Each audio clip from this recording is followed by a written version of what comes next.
Seeing I was just doing some filming on a product, I thought I'd stop by my Vapour blaster and show you one or two modifications I've done to it.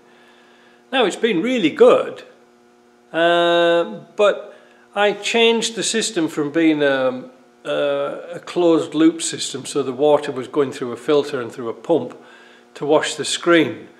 I have a system here that I've adapted, that I use the wash jet to clean the screen, and I also put a Discovery 1 rear wash wipe up here. That's made it a lot clearer and it keeps the water clearer. Now, I couldn't really get the filters for this, so what I've got set up down here on top of this bucket, I'll move this bucket out of the way. It is a holding tank. So I get fresh water straight from the town, and it goes into the machine for the wash gun, but also for the wash for the screen. So what happens is the residual water coming out of the machine sits in this tank. The thing is about this tank is there is a bilge pump in the bottom. The bilge pump is sat on a mesh about this far off the bottom, so that any particulates don't get into the pump and then down the drain over there. Also, there is a float switch. You can see that white thing there, that's a float switch. So when the level goes up, pump comes on and away we go. This is a 12 volt system. I'm just waiting for a transformer to come, so I'm going to use it from the mains to a transformer, you know, for a 12 volt, rather than kicking into the 12 volt system here. Why? Well, if there's a pipe broken here and it fills sort of full of water, the float switch won't switch on. Whereas if it's in the mains, it's on all the time. So the chances of, you know, emptying itself is greatly enhanced. So just let me turn this on and I'll explain what I did. So I had problems when I put a wiper on this with the plastic screen, because it came with a plexiglass or perspex screen, and I don't know if you can see that, but you can see how scratched it comes with the glass beads. So I was, I'll use this as a prop. So I was a bit perplexed. I thought I'll just get a piece of glass cut. And then one night when I was looking at Amazon, I thought, I wonder if I can get a piece of toughened glass the same size. Not only exactly the same size, but really exactly the same size, and pretty darn cheap too. Why? Because it's off of a Frigidaire freezer bottom, one of the trays in a freezer, and GM fridges and all these old American fridges all use the same type of glass. Brilliant, so I've got an endless supply of toughened glass. Not that I'll need it, but what happens now, it cleans off really nice. So I did another little feature.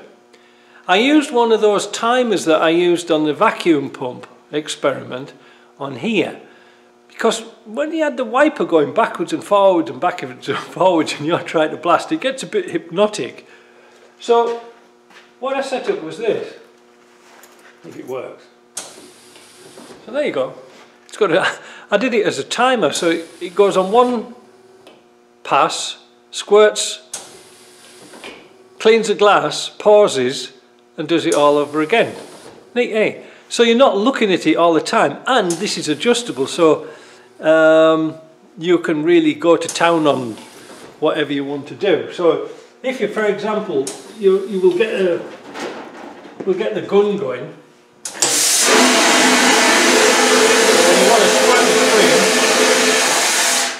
It squirts it off pretty much instantly.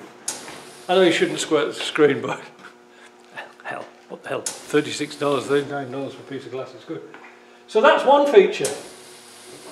I was quite pleased with that. It works very, very well. There's a solenoid on the back that was there originally, but it was 110 volts, and I changed it to a 12 volt one, so that was easy. Next we'll have a look inside.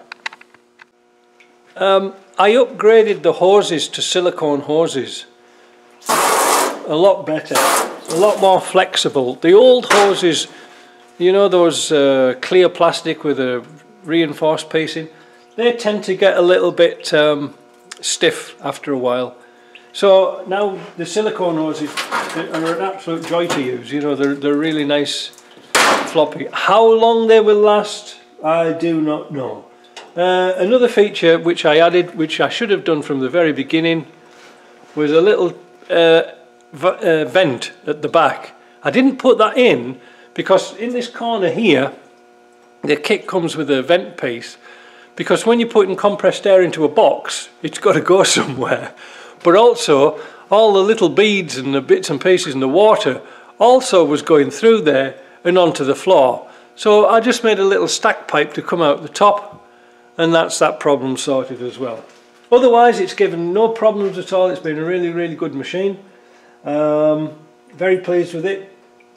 Oh, one last little thing I did alter was a little tiny thing. The hose for the gun used to come out the front, the back over there, and I moved it so it came out the back, so it's less restrictive. So you want to get something in there, and there's a lot more room to work. Oh, there goes my glass on the floor. So apart from that, that's a few little mods I've done. It's been absolutely marvellous to work with. I really, really like it. But like I said, the washing the screen was important for me because you couldn't really see what you were doing before. But now you can. Alright, see you later.